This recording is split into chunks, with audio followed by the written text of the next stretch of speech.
around the country exercised their right to vote in this presidential election. JSU 22 News Watch reporter Tiara Lavender joins us live in our studio with more. Tiara? Devin and Jay, there are so many issues affecting the young generation, from college tuition, reproductive rights, and health care, to name a few. I spoke with first-time voters who cast their ballot at JSU's voting precinct and asked them what made them participate in this year's presidential election.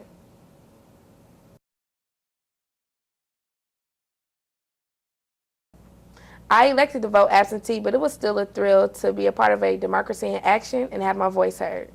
JSU's voting precinct and asked them what made them participate in this year's presidential election.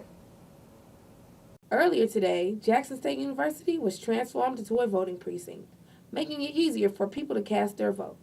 Destin Benford is a junior from Jackson, Mississippi, and was one of the many students who did not get to vote in the 2008 presidential election.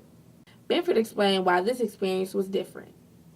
I'm not as excited as I was back in 2008, but I just feel really good about being a part of this election and finally getting that opportunity to vote for someone I know who can lead my country.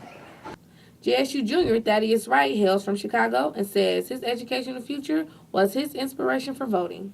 The wrong person get in, we won't have financial aid, so it's vital that we want to vote. Important. What inspired me to vote is the fact that I know that we still need change. You know, it's not just something that can happen in 4 years. Like, we still need another term for it to happen. Not just, oh, you know, he's black, but, you know, because I believe in him. Some first-time voters opted to skip the lines by taking advantage of using an absentee ballot. Megan Moffitt is a freshman from Dallas, Texas. She voted 2 weeks ago. Even though I was an absentee voter and I didn't vote the day of, I was still excited to vote. To make her decision, Moffitt says she did some research of her own on the presidential candidates.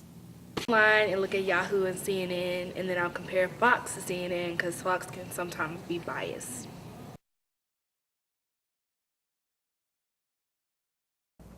I elected to vote absentee, but it was still a thrill to be a part of a democracy in action and have my voice heard.